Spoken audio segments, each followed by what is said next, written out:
дори скоро и диалог. Сега постои, да, благодарение на опозицијата. Благодарение секако и на власт. Јас верувам дека прашањето на национален интерес, како што се реформите, како што е проблемот што Грција го има со нашето уставно име, како што се интеграциите, заедничка должност. Јас сум спремен да понесам од одговорностот и прво е моја. Јас сум премиер на оваа земја. Но секако и опозицијата има својата одговорност. Заедно мораме да ја обезбедиме и осигураме добрата иднина на нашите граѓани. Мицкоски. Да, ако го анализирате внимателно извештајот, ќе забележите дека единствен напредок е во политичкиот сегмент. Сето останато е или уназадување или иста состојба како и минатата година. Опозицијата не покажа доблест, а владата разбирање. Опозицијата покажа знаење и вештини, а владата не знаење. И затоа моравте да ги прифатите нашите забелешки, бидејќи се темелеа на аргументи кои што се поврзани со европските пракси и практики, господин Заев. Тоа е суштината. Знаете што е разлика меѓу опозиција ваква каква што имате вие и опозиција онаква која што кршеше по градов тука и фарбаше фасади. Тоа што оваа опозиција има државотворен карактер и тоа што оваа опозиција работи за сметка и во интерес на граѓаните на Република Македонија. Оваа опозиција, јас како председател, го почувствува моментумот дека треба, дека виде дека оди работата во неповрат, дека треба да додаде вредност, да учествува во процесот на креирање, а подоцна и носење на тие така наречени реформски закони, да се врати назад во парламентот, да предложи состанок на Жан Моне процесот, кој што благодарение на евротројка политичари заврши минатата недела во Охрид, и да покаже како Македонија може да оди напред.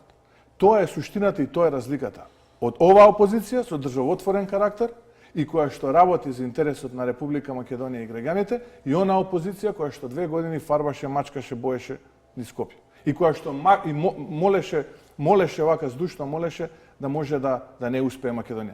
Да не заборавите да ја потсетам, вие бевте дел од таа влада.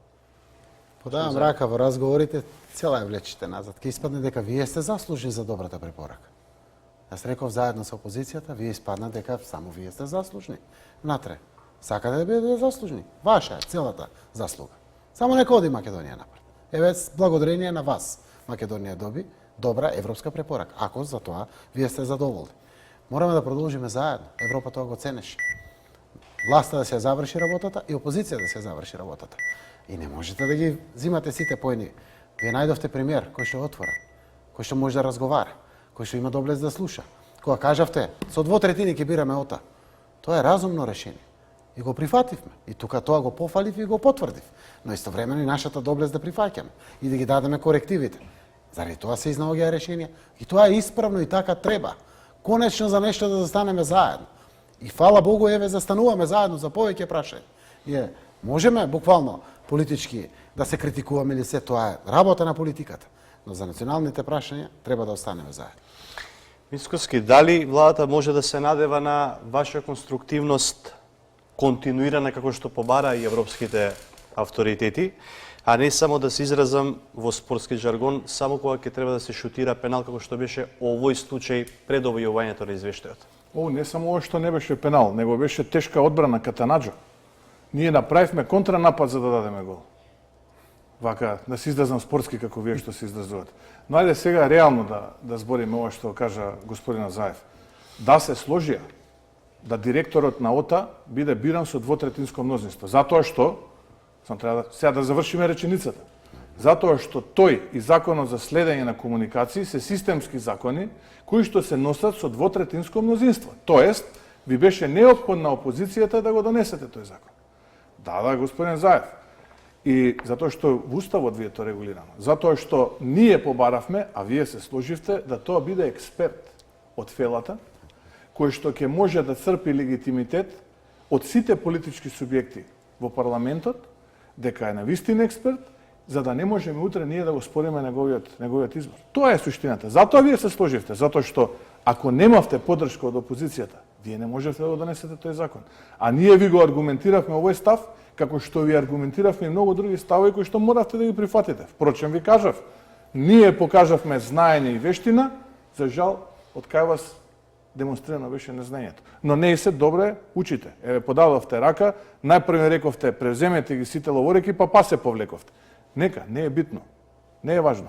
Ние ќе продолжиме понатаму да работиме за и во интерес исклучиво на граѓаните на Република Македонија. И од одбрана, со добра тактика, знаеме како да направиме контранапад и да дадеме гол.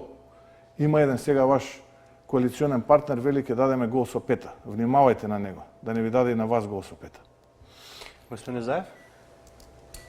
Двотретински не е законот за следење на комуникацијата. Ние прифативме со двотретинско решение да се бира од... Се снима ова. Ќе го Нека се повториме. снима.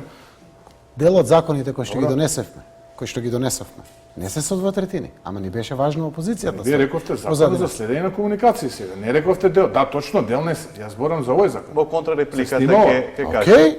Океј, јас Ќе го не сум повториме пратеник, повторно. мислам дека овој не е. Тоа е друго. Мислам дека не е двотретински. Погрешно мислам. Но двотретинско решение прифативме внатре, во самиот закон. Како што дел од судските закони не беа двотретински, важно беше заедно да ги гласаме. И во тој правец. И така продолживме. И не можете сега вие овде да обвинувате кој што каде бил креативен. Јас ги кажувам фактите. И апсолутно можевме да го ставиме да биде со просто мнозинство. Оти и досега со просто мнозинство да се бира директорот на УБК, на ОТА, како што се бирал досега Ама различно е директорот на тоа. УБК. Тоа и ова се различни. Кој да е? Доблес беше да кажеме, ние Не нема како да и да е, креираме, различни се. нема да креираме нов Ќе Сашо одговорите. Милков во Добро, државата. добро. Ќе биде експертски поставен. Добро. Значи, тоа што е добро треба да го потврдиме. Вие и тоа што сме го договориле денес се обидувате да го негирате сега.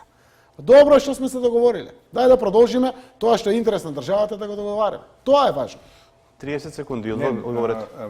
апсолутно е погрешна тезата дека јас се обидувам да негирам. Напротив, не знам, може да сме на различна емисија. Апсолутно реков дека работевме заеднички, направивме од класична катанаџа одбрана контранапад, дадовме гол во 90 минута. Со пета, до душа, затоа ве предупредив, внимавајте од овој човек. Да не ви даде и на вас гол со пета. Времето ќе покаже, пак ќе ви кажам.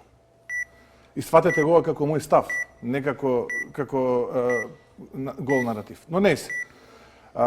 Се што е во интерес, да завршам на вашето прашање, се што е во интерес на граѓаните на Република Македонија, што значи решавање на нивните реални проблеми, што значи решавање на нивните суштински проблеми, ВМРО ДПМН е тука и ќе придонесе во процесот да оди напред. И никогаш не треба да имаме дилема во тоа. Ние не сме опозиција која што има навика и карактер да уништува, ние сме опозиција која што знае да создава. И така и ќе продолжиме. Последен сет прашања за надворешна политика. За еден месец составот на Европскиот совет, по него самит на НАТО. Колку Македонија е блиску или далеку од датум за преговори и покана за членство во Алијансата летово? Македонија ги исполнува условите, доби чиста, кристално јасна препорака, безусловена препорака и тоа логично значи дека треба Советот на Европа или Европскиот совет да ја донесе позитивната одлука. Факт е дека има одредени земји, како што е Франција, Холандија, имат одредени резерви. Нивните ставови се дека Европа прво мора да се реформира, а после тоа да продолжи процесот. Искористив сите прилики со господинот Макрон, со председателот Макрон, премиерот Руте на Холандија, тие се две земји така доста влијателни, да ги охрабрам, да кажам дека реформите нека се случуваат за Европа. Океј, но ние бараме датум за преговори. Ке ни требаат години преговарање. Можат процесите паралелно да се одвиваат. Ако престанат да ги испраќаат позитивните пораки, да ги наградуваат успесите на земјите, како што е Македонија во овој случај, ако тоа престане да го прават, повторно ќе вратат разочарувањето. Не им треба пак проблематичен Балкан. Балканот е сега со европски манери. Треба да продолжи во тој дел. Може Европа да се реформира, додека ние преговараме поглавијата. Тоа паралелно ќе биде дополнителна мотивација, дополнителна можност да побрзаме со реформите, да испорачиме резултати заради нашите граѓани, оти на крајот сето ова е заради нашите граѓани. Што го правиме и верувам дека можеме да успееме. Секако ако имаме решение на проблемот кој што Грција го има со нашето име, тоа дефинитивно може само да охрабри и нема да им даде причина. Дури и на земјите кои што се со одредени резерви. Значи може само да помогне. Иако јас мислам дека датум за преговори ние заслужуваме, иако фактите и реалните состојби се токму такви, но за мене тоа е само една мотивација и причина повеќе да изнајдеме решение. Секако реков, кое што ќе осочува нашето достоинство и нашиот идентитет. И затоа што Македонија никогаш не била поблиску до решавање на овој 25 годишен проблем. Од тука тоа може само да биде отстранување на сите можни аргументи и причини на ако се појави некоја земја со резерва. Датум за преговори Македонија чека од 2005 година кога доби кандидатски статус. Имаме 7 чисти препораки, добиено 2 условени